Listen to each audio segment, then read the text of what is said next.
Në Tuzë të Malësisë përtej kufirit shtetëror shqiptar, por mes shqiptarëve të Malit të Zi u promovua libri Xhubleta pasaporte e identitetit kombëtar, që sjell kumtesat e simpoziumit shkencor të organizuar nga shoqata Xhubleta Alpeve Shqiptare në bashkëpunim me Universitetin e Shkodrës. Një botim i rëndësishëm kushtuar kësaj veshje identitare me një histori mbi 4000 vjeçare që tashmë mbrojt nga UNESCO. Xhubleta, veshja e grave të Alpeve të Shqipërisë, është ndër të paktat veshje që nuk ka element të huaj, prandaj sot më shumë se kurrë ajo duhet ruajtur e trashëguar ndër breza.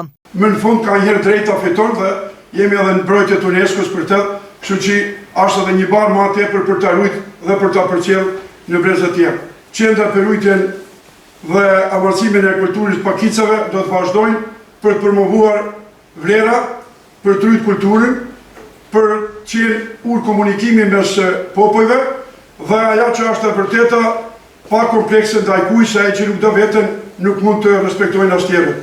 Libri Xhubleta pasaporte identitetit kulturor kombëtar na kujton se kjo veshje nuk është vetëm ornament, as vetëm folklor. Ajo është tekst i shkruar me lesh, me ngjyra, me simbole, ku çdo palë, çdo vit dhe çdo muaz përmban një kuptim. Një kujtim dhe një mesazh për brezat. Xhubleta vjen nga thellësitë e historisë sonë. Figurat ngjashme me Xhubletën janë gjetur në terrakotat e vjetra, në Bosnjë, në Krejt dhe në hapësirat e tjera të mesdhot, të datuara në mijëvjeçarin e dytë para erës sonë. Çka na lejon të themi se kjo është një traditë rreth 4000 vjeçare, e ruajtur me fanatizëm nga malësorët e Shqipërisë së Veriut, të Kosovës Perëndimore dhe të zonave shqiptare në Malëzi.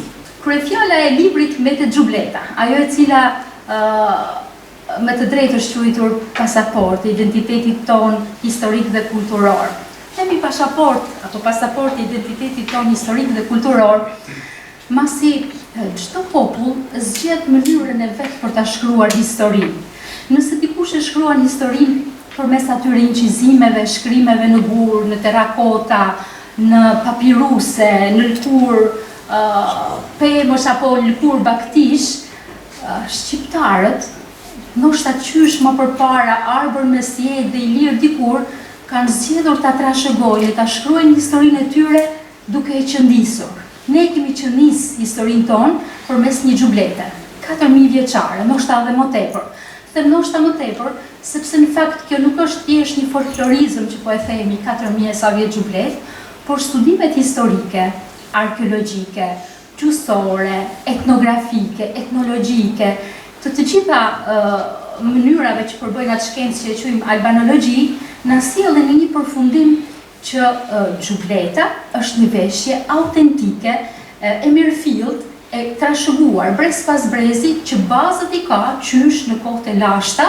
Pranimi i xhubletës në listën e trashëgimisë kulturore shënon një moment kyç për ruajtjen dhe promovimin e një tradite shekullore shqiptare.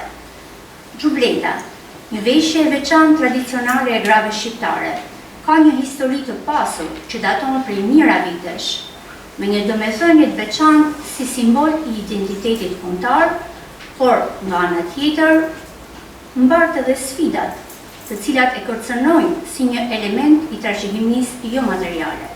Ato që ka përmban trashëgimia kulturore shkencore dhe trashëgimia gojore i përmban edhe ky libër, për shkak se të gjithë referuesit që kanë marrë pjesë në simpoziumin janë munduar të jenë të ardhur nga të gjitha trojet etnike ku ruhet, kultivohet dhe trashëgohet xhubleta.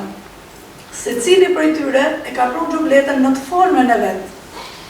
Sikurse ne malësorët që e kena të formën të veçantë, sidomos kur është puna për të prezantuar vlerat kulturore shpirtërore që kemi trashëguar në shekuj. Për të pranishmit u shfaq edhe dokumentari me të njëjtin titull, Xhubleta pasaporte e identitetit kulturor kombëtar, i cili përcjell një mesazh domethënës dhe konkret si një përgjigje e saktë për të gjitha pikpyetjet pse xhubleta duhet të vlerësohet si pasaporte e identitetit kulturor dhe kombëtar. Në emisionin Arom Shkodrë do të mund të ndiqni një material më zgjeruar kushtuar kësaj veprimtarie që erdhi në atmosferën e festave të nëntorit.